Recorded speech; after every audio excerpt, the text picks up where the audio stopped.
अस्सलाम वालेकुम क्लास। आज का जो हमारा टॉपिक है वो है समरी। आज हम इस पूरे चैप्टर की समरी कवर करने वाले हैं। हमारा chapter number 6 force and machine. दो बहुत ही इम्पॉर्टेंट टॉपिक हैं और अलग अलग टॉपिक हैं, ये अलग अलग चैप्टर्स आएंगे इनके आगे जिसके बारे में पढ़ेंगे, क्योंकि हम दो अलग अलग चीज़ें ही पढ़ रहे थे। फोर्स अलग चीज़ होती है, उसके फॉर्मूले वगैरह होते हैं। मशीन अलग चीज़ होती है। अभी तो हमने सिर्फ सिंपल मशीन और फोर्स पढ़ा है, तो आज हम इसकी समरी कवर करेंगे।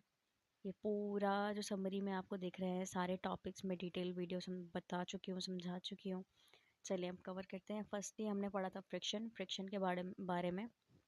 फ्रिक्शन क्या होती है? रगड़ होती है जो दो सरफेसेस के बीच में होती है।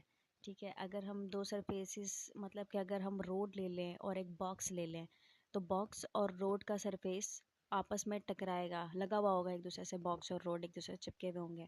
तो जब हम रोड पे कोई चीज़ को घसीटेंगे, उस बॉक्स को घसीटेंगे, तो हमें ज़्यादा रुकावट महसूस होगी। तो वो होती है फ्रिक्शन की वजह से। और सेम चीज़ अगर हम किसी टाइल या स्मूथ जगह पे उस बॉक्स को घसीटेंगे तो हमें इतनी रुकावट महसूस नहीं होगी। तो ये दो चीज़ें होती हैं फ्रिक्शन की वजह से। ठीक है, जिसमें ज़्यादा रगड़ पैदा हो उसमें ज़्यादा फ्रिक्शन होती है। सही। तो ये डिटेल मैं ऊपर समझा चुकी हूँ। फ्रिक्शन के एडवांटेजेस क्या होते हैं और डिसएडवांटेजेस क्या होते हैं। फ्रिक्शन के एडवांटेज में वॉकिंग आ जाता है, क्लाइंब आ जाता है, चलने में हमें मदद देती है। जैसे कि हम चलते हैं तो चलने में फ्रिक्शन फ्रिक्शन ऑपोजिट फोर्स होती है। जिस डायरेक्शन में हम फोर्स लगाते हैं, हम चलते हैं, फ्रिक्शन उसके ऑपोजिट डायरेक्शन में फोर्स लगाती है। ठीक है, तो ये जो है चलने में मदद करती है, हमारे ऊपर चढ़ने में फ्रिक्शन मदद करती है। देखें, अगर फ्रिक्शन नहीं होता तो हम स्लिप हो रहे होते हैं। और दूसरा डिसएडवांटेज क्या है, इसका नुकसान क्या है? Causing wear and tear. Cause wear and tear disadvantage में इसका तोड़ फोड़ आ जाता है। जहाँ पे फ्रिक्शन हो या फ्रिक्शन ना हो, फ्रिक्शन होने के भी कुछ नुकसान होते हैं और फ्रिक्शन ना होने के भी कुछ नुकसान होते हैं। जैसे मैंने अभी आपको बॉक्स वाली एग्जांपल दी, उसमें कुछ ज़्यादा ही फ्रिक्शन था। अगर वो रोड पर रखो तो हमें ज़्यादा ताकत लगानी पड़ रही थी। और सेम अगर फ्रिक्शन ना हो काफ़ी जगहों पर, तो हमें वहाँ जहाँ पर रुकावट चाहिए होती है, जैसे चलने में चढ़ने में, अगर हमें वहाँ पर फ्रिक्शन ना मिले तो हम लोग गिर जाएंगे फिसल के। Causes and reduce. कॉज क्या होती है? फ्रिक्शन की रफ सरफेस। जितना ज़्यादा सरफेस रफ होगा उतनी ही ज़्यादा फ्रिक्शन रगड़ होगी। और रिड्यूस कैसे कर सकते हैं? क्या चीज़ें होती हैं जो फ्रिक्शन को रिड्यूस करती हैं, रगड़ को क्या चीज़ रिड्यूस करती है? Oil, rollers, smooth surface. अगर हम तेल लगा दें किसी चीज़ पे तो वो ज़ाहिर है वो सरफेस स्मूथ हो जाएगा, चिकना हो जाएगा, तो हमारी रगड़ बहुत कम हो जाएगी। रोलर्स, जैसे अभी मैंने बॉक्स वाली एग्जांपल दी, उसके नीचे हम रोलर, ये बुक में भी आपकी एग्जांपल दी है, मैं समझा चुकी हूँ। उसके आगे नीचे अगर हम कुछ गोल रोलर्स लगा दें अगर बुक उस बॉक्स के नीचे, तो वो आसानी से जो है रोड पे भी चलता जाएगा। और स्मूथ सरफेस, इस पर फ्रिक्शन बहुत कम होती है। फ्रिक्शन में आ जाता है एयर रेजिस्टेंस। ये ठीक है, एयर रेजिस्टेंस, हवा वाली रुकावट, जिसमें हमने एग्जांपल पढ़ी थी, एक साइकिल वाली एग्जांपल पढ़ी थी और एक पैराशूट वाली एग्जांपल पढ़ी थी। साइकिल में क्या था? साइकिल वाला जो था पर्सन वो स्ट्रीम लाइंड जो है अपना शेप बना लेता था, जिसकी वजह से उस शेप की वजह से एयर रेजिस्टेंस कम हो जाता था। हवा की जो रुकावट थी, हवा की जो रगड़ थी, वो कम हो जाती थी उस शेप की वजह से। और दूसरा हमने पढ़ा था पैराशूट। इसमें डिसएडवांटेज था, पैराशूट में हमारे पास एडवांटेज था, क्योंकि पैराशूट में कपड़ा बहुत बड़ा होता है। ठीक है, जब हम इंसान नीचे गिरता है पैराशूट से जंप करने के लिए, तो एयर रेजिस्टेंस की मदद से, कहते हैं ना एयर रेजिस्टेंस एरिया पे भी डिपेंड करता है, तो उसकी मदद से जब नीचे गिरता है वो इंसान, तो हवा जो है अपनी स्पीड, मतलब हवा रुकावट पैदा करती है। कपड़ा ज़्यादा होता है जितना पैराशूट का, उतनी ज़्यादा रुकावट करती है, जिसकी मदद से लैंडिंग बहुत अच्छे से हो जाती है पैराशूटर की। हमारे पास है अब फोर्स। फोर्स में दो तरह की फोर्स पढ़ी थी हमने, balanced force and unbalanced force. Balance force में क्या होता है? नो चेंजिंग, एक ही स्पीड में या एक ही मोशन में आप अपना काम करते रहें, कोई भी एक्सटर्नल फोर्स उस पर अप्लाई नहीं आ रही हो, तो वो बैलेंस फोर्स कहलाएगी।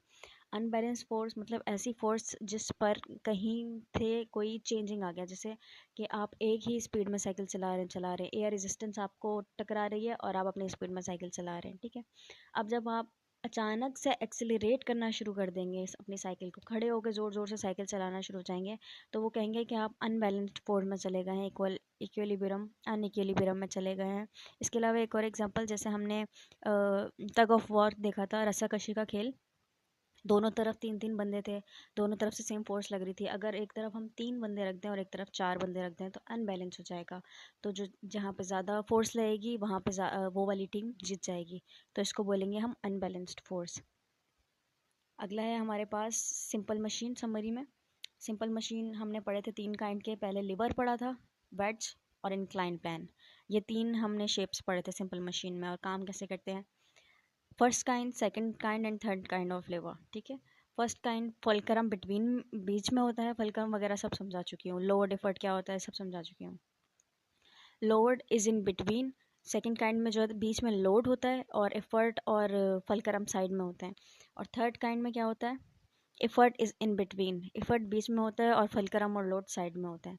फर्स्ट की एग्जांपल है सीजर्स, प्लायर्स, सीसॉ ETC। जैसे हमारी कैंची होती है, इसमें फुलक्रम बीच में होता है। सीसॉ में भी फुलक्रम, सीसॉ की एग्जांपल तो बुक में भी पढ़ चुके हैं हम।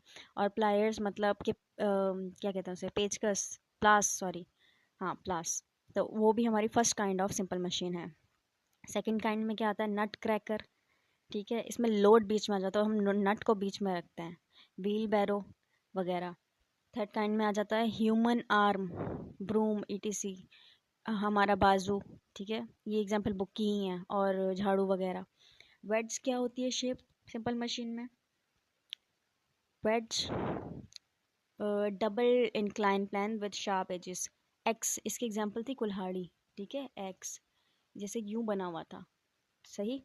तो इसमें क्या है, डबल इंक्लाइन प्लान आ रहा है। और इसकी एग्जांपल क्या है, आयरन नेल। इसमें हमने नाइफ्स भी पढ़ी थी, जिनकी कोने शार्प होते हैं। कोना जो है वो वेज शेप का बना हुआ होता है। तो इनकी एग्जांपल है पिन्स वगैरह। इंक्लाइन प्लान में हमने क्या किया था, फ्लैट स्लूपी सरफेस। इंक्लाइन प्लान की वजह से जो हमारे हैवी ऑब्जेक्ट्स होते हैं या हमने जो चीज़ें ऊपर चढ़ानी होती हैं तो हम उन्हें वर्टिकली सीधी सीधी डायरेक्शन में ऊपर खींचें तो हमें बहुत फोर्स लगानी पड़ेगी। इससे बेहतर है कि हम कोई इंक्लाइन प्लान, जैसे कोई तख्ता वगैरह रख के, जैसे सिंपल लैंग्वेज में बोलूँ तो अगर कोई चीज़ ट्रक पे चढ़ानी हो तो हम इंक्लाइन प्लान शेप का जो है उस पर तख्ता रख देते हैं, जिसके और उस पर फिर रोल करते करते चीज़ को ऊपर चढ़ा देते हैं, जो कि बहुत सिंपल हो जाता है हमारे लिए, ठीक है। अगली वीडियो में हम इसकी एक्सरसाइज करेंगे, सब कुछ करेंगे, सवाल जवाब भी करेंगे।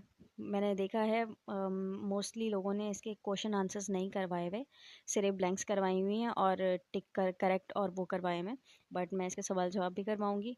और ठीक, तो हमने जो, और अगर आपको मेरी समरी जो मैंने बताई है इसमें से मैंने डिटेल्ड एक्सप्लेन नहीं किया है, अगर आपको नहीं समझ आ रहा हो कि मैंने क्या किया है या मेरे जो वर्ड यूज़ किए थे जैसे एयर रेजिस्टेंस, इंक्लाइन प्लान वगैरह क्या है, तो ये सारा टॉपिक ऊपर मैं सारे समझा के आई हूँ और ये मैं बार बार बोल रही हूँ। आपको कुछ समझ ना आए, हमने ग्रेविटी भी कवर किया था बट ग्रेविटी के बारे में लिखा हुआ नहीं है। तो अगर ये आपके लिए वीडियो हेल्पफुल रही है तो लाइक कर दें, सब्सक्राइब कर दें चैनल को और अपने फ्रेंड्स के साथ शेयर करें। अपना ख्याल रखिएगा। हम अगले टॉपिक में एक्सरसाइज करेंगे और उसके बाद न्यू चैप्टर शुरू होगा। तब तक के लिए अपना ख्याल रखिएगा। अल्लाह हाफिज़।